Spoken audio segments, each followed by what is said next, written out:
What's up and welcome back. I'm John Stark from ActionMovieGuy.com, your favorite blind film critic. And this is My Spy. It's a second look. Obviously, I decided to go ahead and refresh myself with this franchise since they decided to make a sequel. So I went back and looked at the original, which is available currently on Amazon with audio description, and let's talk about it. First, I want to say I've got a purple hat on today. It's backwards. I've got my black sunglasses on, and I'm wearing the Boys t-shirt today. Another Amazon property. Interesting.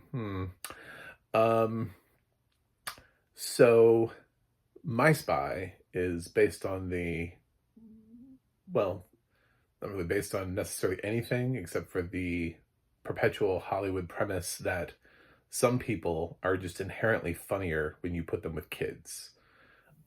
Just conceptually, we look at people and we go, that person, we should give that person kids.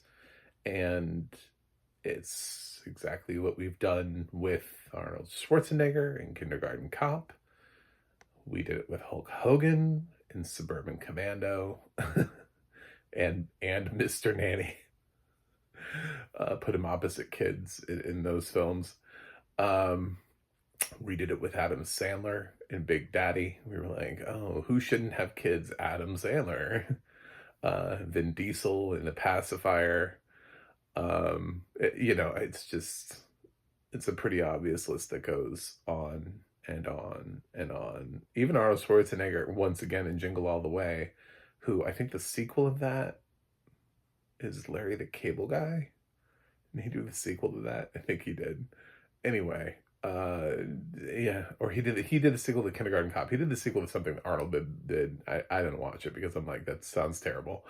So here we've got Dave Bautista, who is somebody decided that you should have a child, in Chloe Coleman, who plays opposite him in this film as the adorable 9-year-old, who plays his, you know, buddy cop comedy type thing. But we also have technically his actual partner in this is played by Kristen Shaw, who doesn't scream spy to anybody, but she's there for some comic relief. And also Ken Jeong pops up in this because somebody's letting him run the CIA. So we're taking a lot of like really logical leaps here. Just but anyway, our two main spies with Dave and Kristen are tasked with checking out, watching, surveying this nurse and her daughter, played by Chloe Coleman, because basically there's some bad people who have been in their family before. It's like Kindergarten Cop again, because that was like the same plot. It's like they got away from, like, these are good people, they got away from the bad people, but obviously the bad people they think will eventually find the good people, so we have to climb to the top of a radio tower, I'm sure, at some point. But yeah, it's basically the same premise, except Chloe Coleman is extremely smart and figures everything out. She sees their cameras. She knows she's being spied on. She figures out a way how to get into people's apartments and sneaks in and gets all the information. She knows technology really well, a lot better than they give her credit for. And sort of holds them hostage because she catches them in the act and has some footage, and she's like, I'll release this unless you do these things for me. And since her mom is never home, basically parenting, she wants Dave Bautista to do parent things, like taking her to the ice rink, taking her out for ice cream, he has to show up to this parent teacher day. Basically it's parent teacher day, except for she's the only person who doesn't bring a parent. She brings her special friend. I love that that's what she calls him, my special friend, instead of just like my neighbor, or coming up with something like my uncle or my cousin or uh, I don't know, something. Special friends just sounds so weird coming out of a 9-year old's mouth in that regard. But yeah, so it's entertaining enough.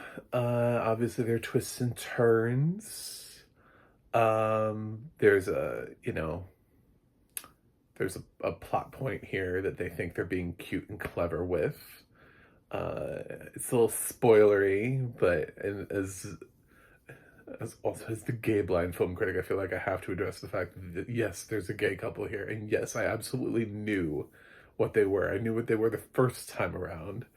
I was like, this is, you've got one of them that doesn't speak, so I didn't even, you know, I didn't even need the full context to understand the fact that this was that basically multiple teams were surveying this household.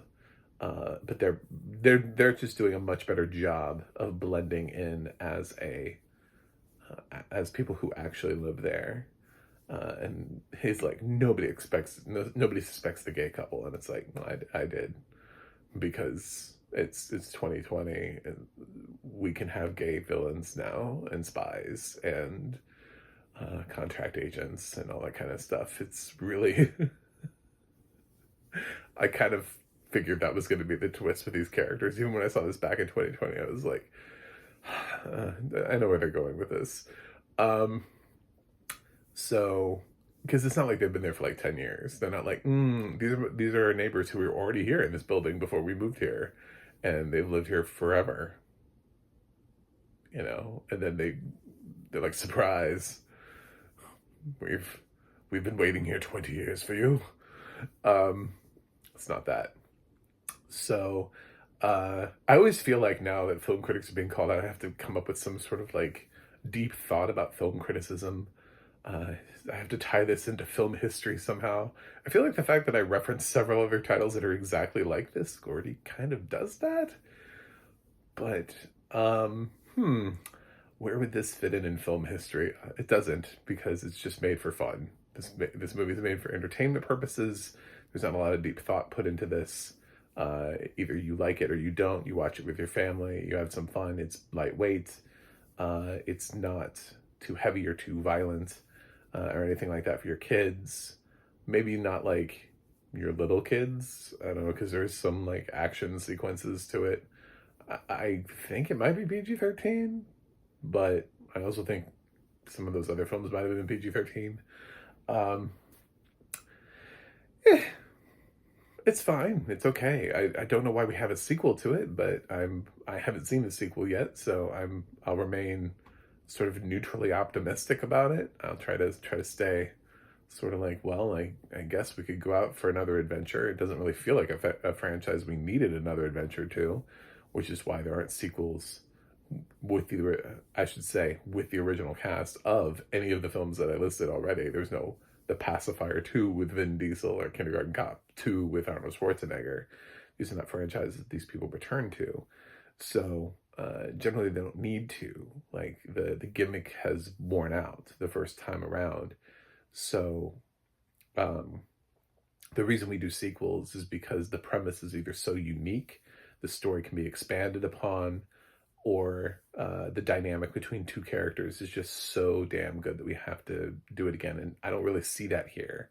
The premise isn't that unique. We've seen this before.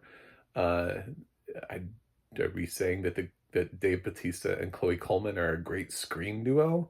Because they're not. I mean, they're fine, but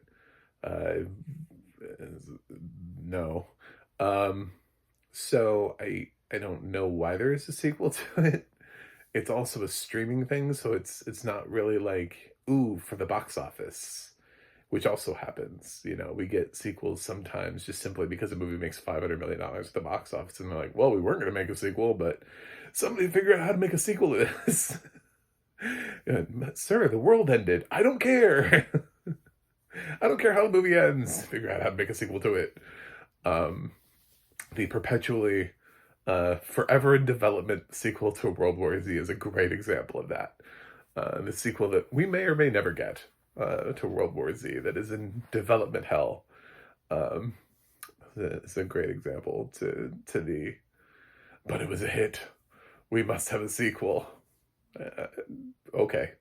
Um, I mean, I know there's like more book stuff, but they're having a really hard time getting that together for a reason. So, yeah, My Spy is fine. The audio description, I liked it. You know, it's cute. It follows them around. It points out everything that you need to have pointed out, all the little spy gadgets and little tricks and stuff throughout the, you know, people's reactions to things, reaction shots, sneaking around. It's not necessarily like it's not James Bond, so the sneaking around stuff is not, you know, super uh, important. It's meant for families. So, but yeah, I mean, for its genre, for everything that it does, My Spy does it well. And this is what when people say like film criticism is gone, it's like, but the critics of the days that you yearn for would have trashed movies like this. They wouldn't have accepted movies like this. And now more days you're finding people who are like, yeah, this movie sets out to do this thing. Not every movie needs to be Citizen Kane. So yeah, I think My Spy is fine. Um, this is my second time watching it. I don't necessarily need to watch it again.